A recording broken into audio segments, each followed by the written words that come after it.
Welcome, Ho listeners. This isn't going to be another long one of those introductions where Pierce goes on and just he keeps describing things. We just want to hear the other hosts talk. So, I know when to stop. I don't have to keep explaining things. It's ridiculous when people do that. They just don't get the point. Somehow, and I don't know if it's a result of doing this podcast, I talk about myself in the third person. I'm not sure that's healthy, but I don't really want to know. It's like a lot of the issues that I have, it's maybe best left unexplored. Anyway, I digress. So this one's going to be a continuation of last week's. It's the exciting conclusion. We begin a game of what would you do? There's no turning back. Sit tight, drive safe, 10 and 2, or 8 and 4 if you want to be more high speed and tactical. Commence. Ho theme. Like the fuse. Yeah, go. The timing's off. You're ruining the whole... It's going to mess up the... Damn it! Heroes of humility, humility, humility, humility, humility, humility. This is not a charade. This is real. These words you are about to hear are coming from real humans on a mission to save the human race from itself. Buckle up while these delusional heroes of humility, aka HoHs, attempt to right the wrongs in everyday human behavior.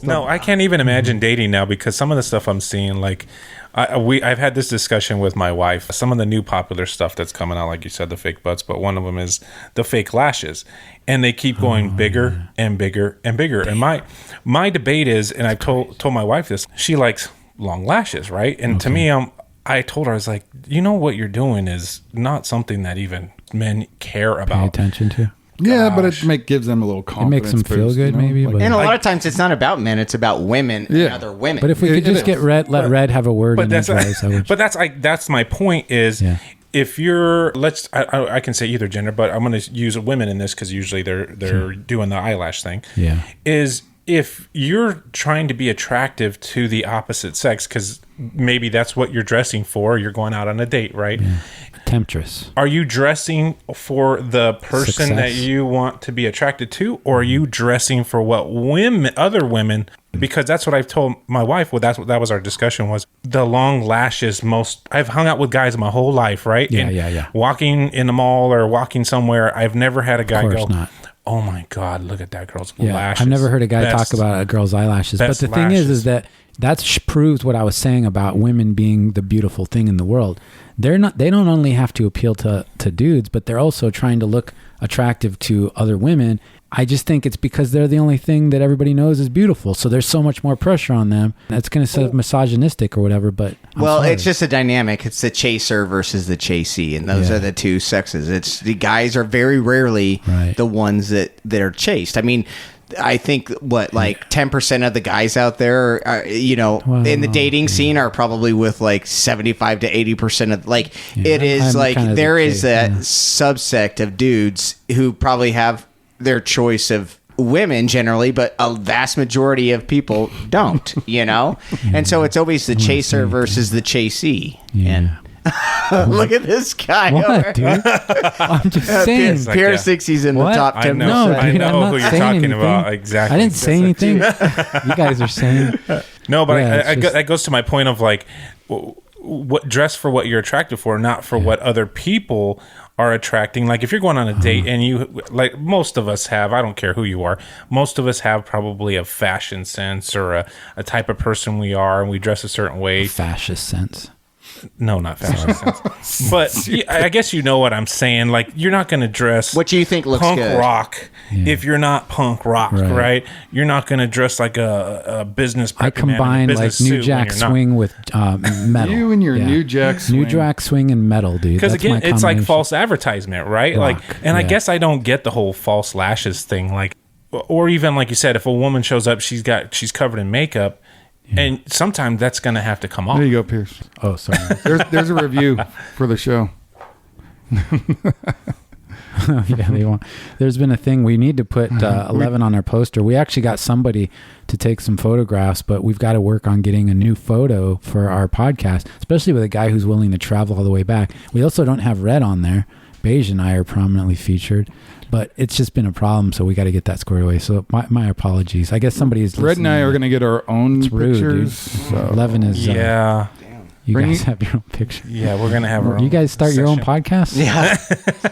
We have rival podcasts. It'll be called Humble Heroes. We didn't tell you. we'll just record in the same room together at the same time, but you guys do your own show. If you guys We'll want to do use your ours. mics, then no worries. Well, is it Our somebody pictures will else's be turn? I can't remember. Okay, did I do good? I don't think I don't remember I think what you did happened, pretty but good. I think that was not a that we pretty- should be rating, but I mean, yeah. No, I think that was a quality answer. You tried to spare the girls' feelings, which was nice. Yeah, I mean, did you guys? Would Yeah, anybody? no, I guess that would anybody do anything different than what was said? Yeah. What would anybody else? I didn't know if Fred got to say. Or, I mean, I think that's the only option, right? Because anything else, you're basically hurting somebody. Like, Yeah, that's not an option. you're not gonna That's show not up. an and I've heard stood up. stories of guys getting like mad. They'll like yell at them Jeez. and like then storm out. Yeah. Well, you're just and a they talk douche. all this shit. Yeah, Like then that's- you're just a piece of yeah. crap. Yeah. You know. it seems like women are douche also, factor. especially I hear. Now you have some sons. I wonder if you've had this experience. I bet you have a story on this, and not to get derailed because we got to move on. But I've even heard that girls in school, they will send pictures to boys of provocative pictures, and this is a thing, this is like the makeup of Because all it's now. that Dynamics. constant competition for women to be. Yeah, that's too bad. Man. Yeah, and especially as a father of girls, that kind of stuff terrifies me. Yeah, and you shouldn't be. By the way, I don't think you should let that's a hard situation. I'm not a parent, but when your kid has pictures of a girl like that, probably not good to have that, because it's just not. There's nothing good can come of having pictures. But it's that of constant girls on the competition. I think sexualize themselves to get attention. So Beige sexualizes himself, but it's not. I don't even try frowned though. upon. You know? Yeah, it's just kind of just comes natural, and it shouldn't even be frowned upon, dude. It should be smiled upon, actually. Exactly. Yeah, you can also say, I'm going to introduce that into the modern day vernacular. It can be smiled upon instead of frowned upon. What do you guys think? That's good. Yeah, Let's go with it. Smiled upon. But no, I like what 11 said though. Like if you've had phone conversations with you get along with the other person good. Like what's the big diff if you have dinner with her or whatever? You know what I mean? Have a good time. You can have a good time with people. You can really have a good time with just about anybody. I think most people you can have a good time with. And I'm going to ask this because I'm out of the scene for a while. So now, like you said, it's apps and online stuff. So is the premise that usually before you go out on a physical date with somebody, you have how many, like, is there phone calls involved? Is there video I think calling? it just kind of depends on the person. I don't know. You kind of get a vibe on if. Oh, like you know what I would real or request? not, can you know? make requests when you start to usually communicate? you'll exchange numbers or some other social media platform, and then you'll kind of like send a couple pictures that you didn't have on your just to kind of prove you're a real. Would it be weird if you requested to see them dance? Like if you just said, can I, because look, if you I'll do it first. I'll send a video of me dancing and I'll send that to you, and then I'll say, look, I sent you a picture of me dancing. Can you please send me? Because if I see her and she's not a good dancer, dude, that will be hard. Is that a turn off? Oh my god! But then maybe the that's next in show your- we're making you a profile, and I will clear this with your wife. Yeah, that's all right. Maybe that She should be knows in your what's up, profile. dude. You must As be a soon good as you dancer. link up with she knows somebody, what's up.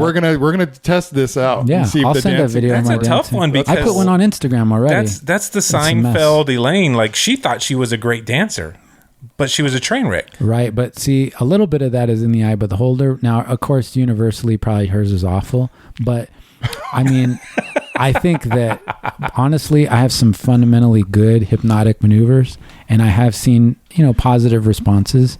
And I'm just saying, if I could get a video of somebody and how they move, are they, do they have coordination? Do they have a sensual way of moving? Are their maneuvers tasty? Are they sticky on the dance floor? These are the kind of things that, if you have those capabilities, I'd like to see before we enter into this contract of dating. If it's important to you, I would see why not put that. I mean, up front, I will right? send to one of her, me. She can see first, Yeah. so she feels comfortable and she knows. Okay, this is. Well, I would hope that would be something you would put on your profile, like you must be a good dancer, as opposed to just like all this wanna other see stuff, evidence, and then but like people she's lie, like, dude. "Oh, I'm Yeah. interested." Yeah, Wanna but see if she proof. says that she's a good dancer, Right. Okay. then it's like, Oh, all right, then you can see the video. pony up there In, with that, the in, evidence. in your Yeah. bio, you could put Yeah. There you go. must be exceptional dancer. Yeah. I will ask for proof. Yes. Yeah. That's good, dude. What Let if them know she's up front. better than you? That's. I mean, I'm. Nothing is impossible. I'm pretty sure she's going to be better. Nothing is impossible, but you have to be open to the possibilities. And, you just look, everybody has a little something they can do on the dance floor. No, but I'll tell you this. I remember I thought I was like an okay dancer, especially for being a bigger guy. But there was this dance club we used to go to in my younger days, and there was a girl there. She had to have been a professional dancer, and she would just be out on the dance floor dancing by herself because she was a good dancer. Okay.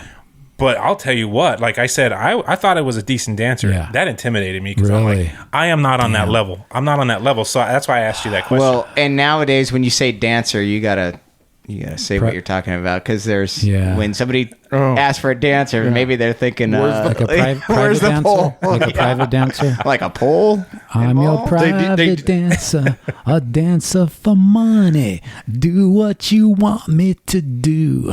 Oh. Tina Turner, man, God rest her soul. I think that some people are just born with a way of moving and a thing, and it's not to be prejudiced against people who can't move well. But if you can't move well, dude, that's a turnoff for me a little bit. So if you're a bull in a china shop, does that usually translate to being a good dancer? Hideous. Well, most of us grew up. I mean, I will say most of us grew up in the bumping and grinding days. Now I can still be friends with a guy who can't move. I'm sure. I know Pierce's had this, and she's always on the wrong beat. Okay. No matter if that's hard to watch. I'm not going to pretend like I'm the best, but like you have beat. I've seen you though. If you have a beat and you can bump and grind, you have to be on the same tempo to be good. And if she's always off, I will agree with you. That's I've seen you beat. Do you ever ask her, "Hey, what song are you listening to?" Absolutely. Like listening to the I think same. you're listening to the wrong song. I like to see. It's if you can tell too what people listen to, you also get kind of a feel for whether they can move correctly. If they're into New Jack Swing. If they're just New Jack Swing. Like I listen to metal, rock, and New Jack, but the thing is, if I didn't listen to New Jack, you might wonder, hey, does this guy have any moves? Does this guy just Does anybody headbang? even know what New Jack is? No, It's like something from the 80s, Yeah, right? that's No, like you're incorrect, sir. It's from the 90s. But the thing is it was a different flavor of R&B, all right? And the R&B did not cover it because it had a groove that was melodic and smooth and sultry. We're gonna need examples. I mean, I'm gonna need to see videos because that's what I'm thinking in my head.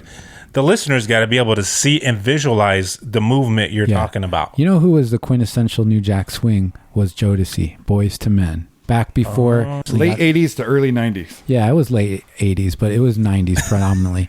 You had the Rude Bell Boys. Biv DeVoe. You had Low Key. A lot of these bands that... Jazz. Oh, So or music that women generally like is what you're saying. Yeah, you're going to be cut out of the podcast. Like Jodeci and Boys to Men. That was some social Jazz stuff. type shuffle / bounce rhythm. It makes you want to move is what this music does. Yeah. New Jack Swing, dude, it's always going to be new, and it's always going to be Jack, and it's always going to be swing. Do you ever snap your It's fingers? not just in the late What does 80s that and mean? 90s. If you don't know what that means, I can't explain it to you. Do you ever? I'm sorry. Do you ever snap your fingers when you dance? No, come on, dude. There's so much to teach. But the thing is that when you go out there and you're trying to memorize a step or do something, I see a lot of these videos and people are trying to show you, and I've done a little list shuffle and I've seen some, but you go out and the music tells you what to do. It's not like a memorized step or something that you feel it in your bones. Everything is dynamic, dude. It's all fluid. It's just, I don't know how we got all into this, but I'm just saying this is an important thing you should know about the lady you're going to date. Let me ask you this, Pierce. When you were growing up, did your either parent or both parents, did they make you dance? And what I mean by that, here's what happened to me as a kid. Okay, my grandmother had a restaurant, and she had a jukebox in there. And I guess when I started walking, they would put the jukebox on, and I would go up in the jukebox and they'd be playing this music from late 80s. I'm dating myself. I know you think I'm a lot younger than that, but and the music would start, and I would just go to town, and everybody like in the restaurant my grandmother started getting more people. They'd come, more people would come to the restaurant. I'd be watching me, and my family would be like there, and it'd be a whole thing. And the adulation and the attention and the notoriety and the glory and all that stuff that I got, it went to my head, but it also went to my feet, and my skills just became that much more honed. And then I just like kept every chance I got, I was like busting a move. It was just, it just evolved from there, but it was in me already. It like I was just walking and I knew, but it's just that you asked, dude. That's the story. No, because I think for me too, because I had some of my close high school friends, they were petrified, like they would not go on the dance floor, and I'm like, why not? And I was trying to, I guess, diagnose it in my head for some weird reason. Yeah. But like my mom, when we were younger, she would play. She had her favorite music that she would pick you up and like dance with you in the kitchen or whatnot. Mm-hmm. And so I grew up dancing with my mom and stuff like that, and then even when I got a little bit older, that's something she did, so it kind of became normal behavior. Yeah. But I remember being 21, 22, going to the bars, and I guess back then dancing was a little bit more prevalent. Went to the bars with your mom, just dancing. No. My buddy of mine, I remember one of my good buddies being single. He was single for a while, and he'd be petrified. I'm like, just go on the dance floor. No, I got to at least have like 4 beers so I can get comfortable go down. I'm like, dude, these girls, I'm not even that great, and these girls out here they can barely even move. Right. Just shake Nobody something. Cares, like dude. He was petrified, and I'm like, just get out there and like shake it a little bit. They don't even care. I know that about you. I can tell. Like that we're always in our head too much about what people are going to think and do. When you look on anything that I've done, does this guy pay attention? He's oblivious, dude. He's living in oblivion, but it's fun, dude. It's liberating. You just got to do your thing. You just go do what you do, bro.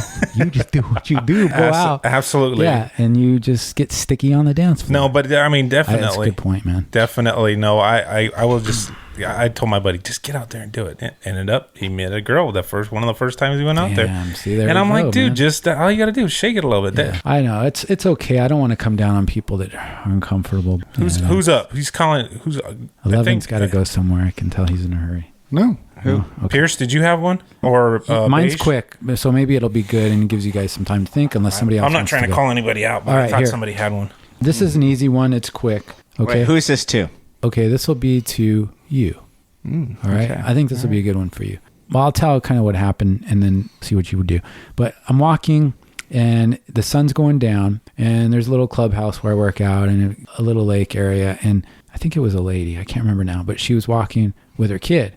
And usually when I'm walking in the neighborhood, I will go ahead and make eye contact, or I'll say hello or something like that. But I wait to see if they make eye contact with me. But at night, it's much different. And there was this lady walking, and she was with her kid, and I kind of looked up, and now it became like a weird thing. Like I didn't know if I should say hello or whatever. And this has happened. And so what I stopped doing is paying as much of attention at night when somebody's walking, because I don't want to put them in a situation where they have to say hello. So then I was looking at my phone, and somebody had crossed in front of me. We almost collided, and that was my bad because I was looking down at what I was listening to, the podcast or whatever, 80 station, one of my 80 stations. And then, so New Jack Swing. I said, oh, I'm sorry. I could still see their face. It wasn't too dark. And the look, they didn't say anything, looked at me, and they were angry. And I was like, what happened to you today or in this week that this small infraction on set you off like this? So my question is to you, if you're in a situation, these two scenarios, where you're walking at night, a lady walks by, she's got her kid, and you guys are on a small sidewalk, do you say anything, or do you just keep looking back or look away? And then number two, what do you do, like what happened to me, where somebody just like outright is rude and doesn't say anything to you, and you apologize? It seems a little odd or awkward, but by those kind of scenarios, I'm wondering how you handle that. All right, so the situation at night with somebody of the opposite sex, usually depending on the situation, I'll try to do something to where it looks like I'm not wanting to engage in any interaction whatsoever. So like you said, looking at your phone or something just to avoid that compulsory need to be like, I'm looking at you and I'm greeting you or something. Yeah. So if somebody's looking at their phone, they can avoid social interaction. So depending on that situation, I probably do that. But I will say, like when I go on hikes, sometimes a lot of times I listen to my music on hikes, And if I see somebody coming the other direction, I'll still acknowledge them or whatever. But it's during the day. They're a fellow hiker. I think in certain situations like that, you're dealing with somebody who you kind of share an interest with. Like this person's out hiking too. They like hiking. I like hiking. Even though that's not like a big bond there, it's like we're both out here doing the same thing. Hey, how you doing? Like I think that small hand and the head nod. The small hand, head nod. Hey, how you doing? You know. Would you ever throw one of these out where you're just like, whoa, you're walking, but they want them to see that you're. They would think I'm a crazy person. Probably. Yeah, you start to do the breakdance roll with your arms, and you kind of wave, and you think, well, maybe if they see me kind of skipping or humming or doing this maneuver, they won't be as apt to like. No, I think they'd be like, this is a crazy person. I'm going to cross the street, you know? Sorry. So generally, most people are just, hey, just the bare minimum to acknowledge this person's existence, pretty much. Why didn't you ask her to like dance battle you? I don't like to use the word battle with somebody right off the bat. That's confrontational. In my head, I know it's a battle. Dance off? Did you? Head, I know it's I'm curious. Did you see her, or did she get surprised? Like, did you like come in her vision all of a sudden? I remember now. I just felt a little bit awkward, but it was the because again, how I described, like just not wanting to walk behind a lady too close, going to the garage late at night, or that kind of thing. And it was up to when she had the kid for some reason, or either way, it's kind of like. But with it, now I remember it was this guy that was with his kid, and I didn't hurt them. I didn't see them.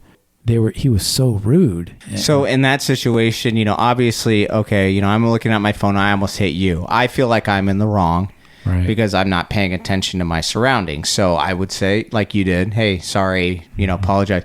And then if he's a dick, then it's like, you're a dick, then I'm not sorry anymore. Unless he said something. Yeah, at that point. Yeah, if he didn't say anything and he just shot you a look, I'd be like, nah, that kind of irritates me, but I'm just going to keep walking, But if he said, geez, man, watch where you're going, then it's like, it might be, like I got into a situation like that a few weeks ago at the gym where it's like, this guy's using this equipment, and I was just asking, hey, because I wanted to use that particular thing he was using. And sometimes you just go, like, they're standing by something. You don't know if they're actually using it. So, hey, are you using that? And then the guy responds, yeah, there's plenty of other ones around here or something like that, and just kind of gets short. And it's like, you didn't need to be a jerk. Yeah. You didn't need to. There's a proper way to talk just to take people. That fucking machine. Right. And it's mine now, right. Dude. What are you going to do about it? And I will say, I said, I called him an idiot.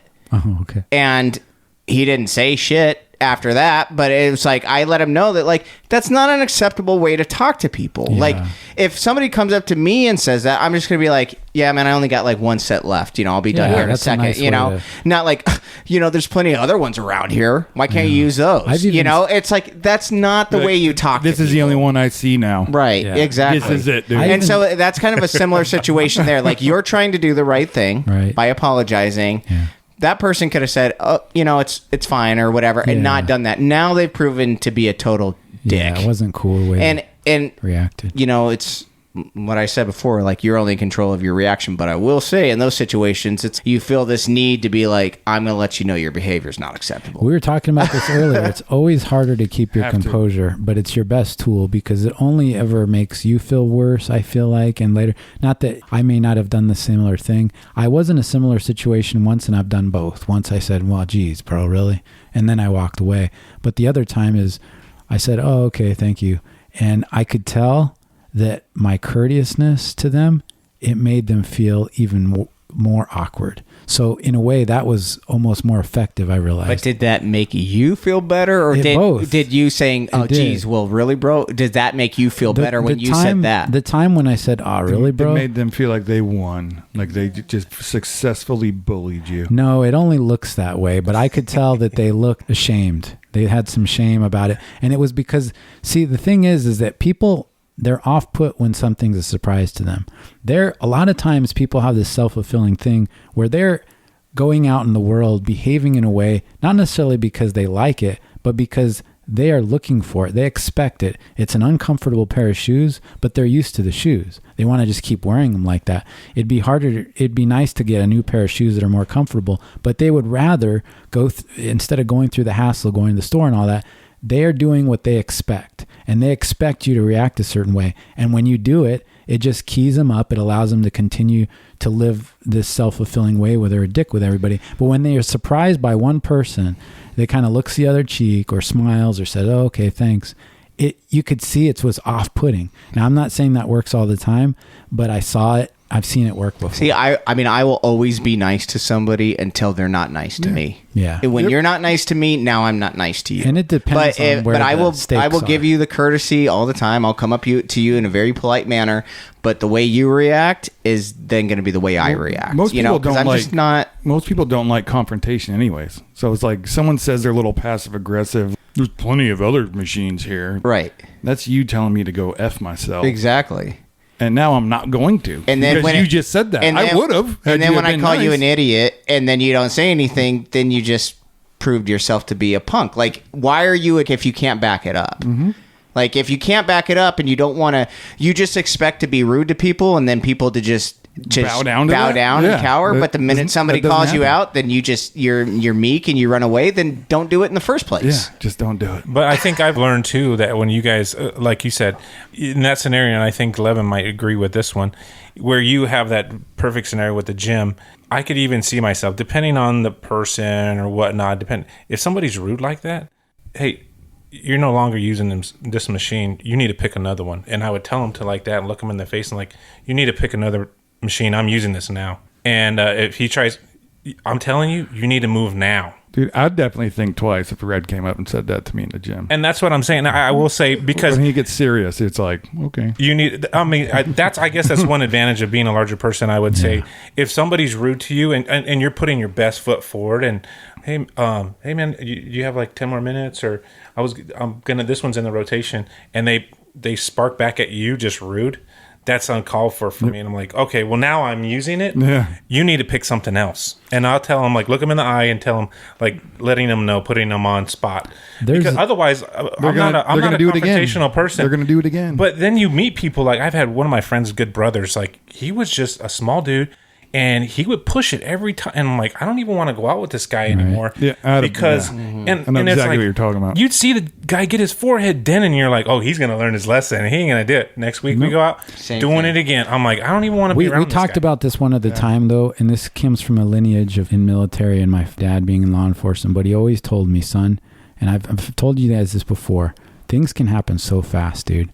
And there's always going to be somebody bigger. There's always going to be somebody quicker or more able. And even if you are that bigger, more able person, something could go wrong in a second. And I don't care how good you are, how awesome of a driver you think you are on the freeway, how good of a fighter you are, or how many times you've practiced with other people on the ground, something can go wrong.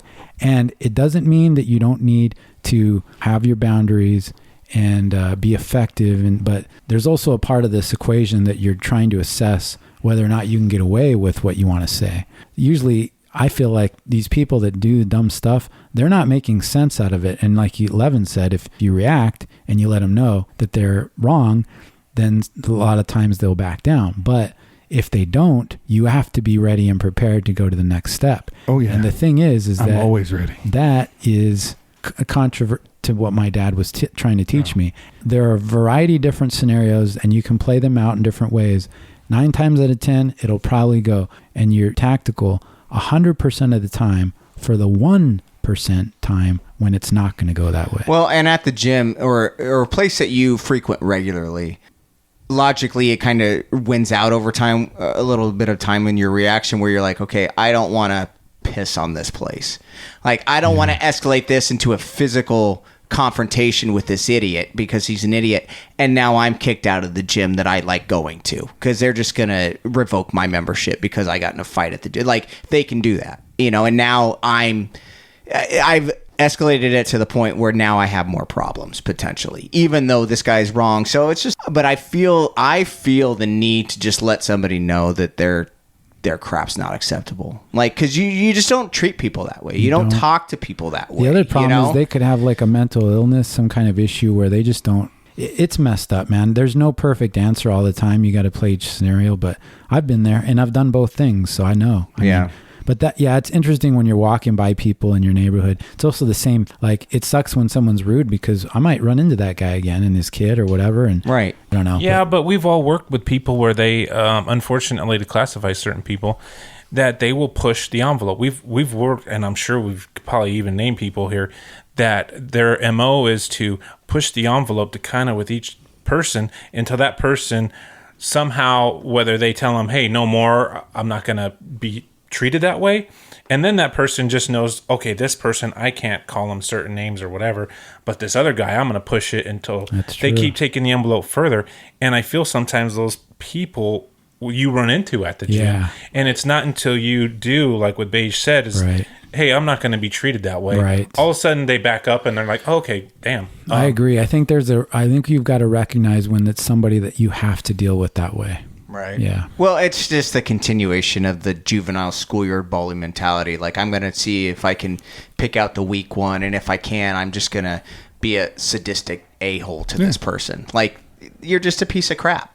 If that's the way you think, you're just who thinks that way? No, you know? and I know Beige and I shared a supervisor. He's long retired, and I'm sure he can easily come to his mind, who emulated that very much. And I know Pierce knows him, but he's long retired. But he kind of operated on that MO where I'd see him do it to his own colleagues, giving them a virtual noogie with, an arm lock and a noogie, essentially like teasing them. Oh, you're going to be the next one to get pushed out to go to a different office. And it was, this dude's practically in tears. He's a grown man practically in tears because you're razzing him about having to move out of state and his family will be broken up. I'm like, dang, dude, is that worth your ego to like? But at the end of the day, I think people that are like that, they suffer. Yeah. And whether that's their family and everything, like at the end of the day, that's going to bite you in the and it may not be me and it may not be him, but just the way you are, you're going to suffer for that. And you may not be there to see it. I kind of have faith that there is something, that there's a higher power. They're miserable people anyway. Right. Yeah. Who's the next person? I'll go, and this one's pretty short. It's just this scenario. So say that you're who's it to? To you. You can answer this one. All right. So 11. Say that you're an avid hiker or whatever. You're going on this trail that you wanted to go on for a while. It's quite a ways. You have to drive there to get there and everything. And you go with a girl that you're dating, right? And you're going to do this 12-mile hike together or something. And you get about 8-9 miles in, and she's just like, I can't do this anymore. I got to turn around. I got to stop.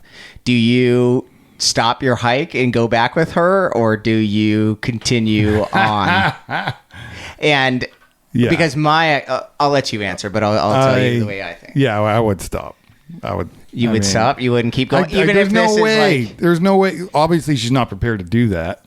So I couldn't leave her out in the middle of nowhere. Miles away, especially here with all the rattlesnakes, snakes, and bobcats being spotted everywhere. And see, and maybe that's where I'm at, because my expectation, if I went with somebody and I couldn't finish it, and that this is a hike they had really wanted to do, and if you're a hiker, it's a big deal. Like if you're is this a loop hike or is it like an out and back? It's like an out and back. Okay, so 12 miles, 12 miles round trip or whatever. So you're 5 miles out. You're not there to the end point yet, and she's just like, I can't do this. I'm exhausted. She couldn't do at 4 or 5 miles. Okay. Pick an arbitrary number, but she couldn't. She couldn't do what you are doing, right? And you want her to finish this hike, and she's just like, I can't do it. I'm done. I can't finish this. Me personally, I would. If I was that person stopping and telling that person I can't do this, I would say, hey, just go on. I'll just stay here. I'll just wait for you here for about an hour or 2 hours. That was what I would do. So that's my expectation of somebody else. Yeah. And so if they didn't offer to do that, so in my scenario, then are they offering that, or are they like, can we just turn around and go back? They're just saying, hey, can we just turn around and go back? I'd probably go back. You would go back? Yeah. See, I would probably actually say, hey, are you okay? Just like hanging out for a bit just here, sit and down. I'll just take a breather. I'll be back in 3 hours. I'll be back in a few hours. Because like for instance, I've driven 3-4 hours to go to a trailhead and go on these hikes, and it's like it's a big deal. I don't want to. And the way I am, like if you commit to do something, if I don't finish it, That's a failure. It is. Like especially on those hikes. So the out and backs especially. Right, exactly. Because you want to hit that. There's usually something there. Because if you don't finish it, in my opinion, you can't say I went and hiked that. Yes, exactly. You know, you want to get to that viewpoint or whatever that is the climax of the hike. So that's a big deal if like this person's not even offering to allow you to continue on and for them to stay, you know, and especially in say that's a fairly new relationship. That to me is like indicative of how you are as a person and how things are going to go in the future. You know, I guess that would be a person. I got one very similar to that, and I'm not trying to use it as my hypothetical, but almost the same thing. Going on like a first date with this girl. I was younger, and it was a hike. I was like, hey, cool, midday hike. We're going to go up this mountain in the middle of the city, and it's like you can go up and you come down maybe a couple hours. I go up. I stayed out the night before, kind of late, and we go up. You know, girl looked great. I think she was probably even maybe out of my league a little bit. I was probably maybe a mile into it, and I had a code brown. And I am talking about you didn't prep. Yeah, you didn't prep, dude. You gotta prep before. And I'm not talking about it's a code brown, I gotta go. No, this is a code brown. Like I ate something bad, and it's gonna be the liquid material. And if I don't get, and it's hot, if I don't get to a facility, there's no good ending to this. It's got to come out. And I remember like, how do you bring this up? I'm trying to impress this girl. Like I'm trying to go up this hill, and it was like, never mind not having gas. You're just gonna poop your pants. I was like, hey, look, my stomach's not feeling well. I got to get back. And we got down there, and I was like, I took my car. Okay, hey, here's the keys in my car. I'll start it up. I'm almost like doing the pinch your ass walk. Oh man! And of course, it's an outhouse, not a fixed bathroom. Oh, so she just listened to you just no. Thank God. No, hieroglyphics on the wall. So, needless to say, I thank God that I made it to the outhouse good. But this is the thing, and this is what I think did me in It was like one of those you couldn't get off. Like it was like, okay, I'll make this as quick as possible. She don't know. I just said I had to go to the bathroom. I'm sure she could probably figure it out what is happening, but I'm like, I gotta go. So I'm trying to make it as quick as possible. But your body was telling you, you're not done. You got to keep going because I don't want to put on my shorts and then have to go. Hey, sorry, I gotta go. It was like a porta potty that you. Yeah. So needless to say, I had to take probably a good 10 minutes in there. Oh, I hate those, man. And I've never gone number 2 in a porta potty. It was bubble guts. And of course, nobody at least, I don't know, I shouldn't say nobody, but most people don't. Nobody chooses to. So it's hot. I come out of this thing and I look like I've been in a war zone. I'm sweating. And for some reason, of course, the date was kind of like, okay, yeah, let's go back. And it was kind of like, bye. I never saw her again. Mm. Do you think it had anything to do with what happened? Or? I thought it was going good. So I'll tell you what. I'll tell you what I would do in that situation. Was the trail heavily trafficked? Was there a lot of people? So. I would I didn't have to push anybody over. I would go off the trail if you're mile and a half in from the trailhead and say, "Hey, I got to take a piss." I would tell her, "I got to take a piss. Why don't you walk up a little ways and I'll catch up with you when I'm done?" Yeah. And then I would wait till she's kind of out of sight range, and I'd let go. Dude. Annihilate the forest. Yes. Yeah, that's what I. And what we were talking about earlier, the wet wipes, bro. Yeah, wet wipes. You got to have a little. I was young and unexperienced, and I was like trying to make a good impression, and I had bubble guts, and it just. But at least in that situation, you could play it off like you just took a piss. Were you used to hiking? Yeah, but I ate something that, like, with the heat, it just was like, dude, I gotta go. You ate like a bowl of chili right before. Yeah, that's not a good idea. Right before you go on a hike. Yeah. I guess when you're chili and milk was a bad choice. Yeah, when you're young, you don't think about any of that. I was young, dude. It was like anything that's in front of you, and then you're like, yeah, I'll go hike. If this is a lesson too for people that are going on dates when they're hiking. Start preparing for your hike the day before. Now let me flip it. And don't start a hike when you even have to go to the bathroom a little bit. Evacuate your bladder and your bowels before you start the hike. And I'll take it one step farther. Go ahead, Red. Now let me flip it on you guys, because here I am. I keep asking these questions because I feel like in my mind, I flip it. Let's say it's the female that she is like, hey, I've got to go, and she just tells you, I got to use the restroom. I got to go now. We got to turn around. To me, in my mind, I'm like, sure, yeah, let's get you to the bathroom. She does her thing, and she's in there for 10 minutes. and she comes out of there looking like a train wreck, and you're on a date. Is that it for you? Would you never return a phone call, or would you? No, because it's human. I mean, it's Shit human happens. for some people. Yeah. See, and for me, that's the way I felt about it. Here's another lesson. We said you should prepare for the day before, but what if you also take it one step farther and you prepare your life by eating properly and going to the restroom at the same times each day, because you build up a equilibrium, an ecosystem that recognizes, okay, it's between 7 and 8 in the morning, and that's when I'd have my morning constitution. And then at night, okay, I remember you had, I see 11. The thing is, dude, these kind of things help you. They help you be a better I was 21 ninja in the world. I didn't have any of that. So in this situation, Red, were you calling her and she was just ghosting you after this? Or was I called a couple times. I was like, hey, this isn't the day of a voicemail, if you remember those. Hey, just calling to see what's up. How's it going? Feeling better now. But it was like a total ghost after. I mean, it could have been something else, but to me, I was like, oh, man. Yeah. She maybe thinks I got some kind of problem with my guts or something like that, but inevitably... Well, it's just not attractive, right? I mean, it's not attractive. Takes away from the magic of that. Yeah. When somebody's painting the ball. Yeah.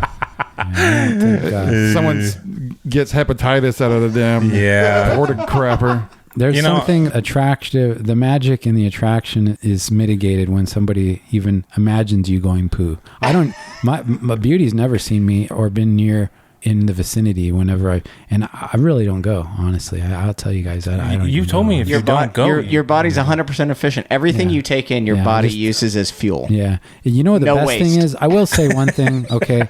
I will admit to that I do go poo once in a while. But the thing is that there are times when I go poo and there's just nothing. I mean, I go poo and then there's nothing. Like there's nothing. It comes out so cleanly. The Houdini. That it's just, The Houdini. I'm sorry. That sounds like elitist. I don't mean to brag about my poo. Crap, and then there's nothing in the toilet. You're like, what the hell? Is a whistle? I don't like the way I'm coming across. It just comes out and goes right down the tubes. You don't even see it. Exactly.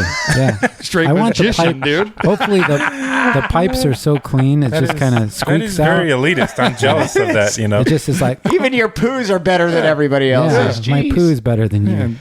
Peas. No, if you can imagine a shotgun filled with mud, that's kind of my... Bummer. And on that, no. So Pierce, that's what I imagined. Yeah. So Pierce, do you have anything to add to this scenario about the hike and turning around and all this? I understand the bummed part of not being able to do what you... I don't even like when I'm in the middle of a show and we can't finish it. I like the feeling of finishing something. That's what she said. You were going to say completion. You know what? I also feel like there'd be a little bit of shame on my part. And let me explain why. Because I picked a person that couldn't finish the mission with me. That's partly on me too.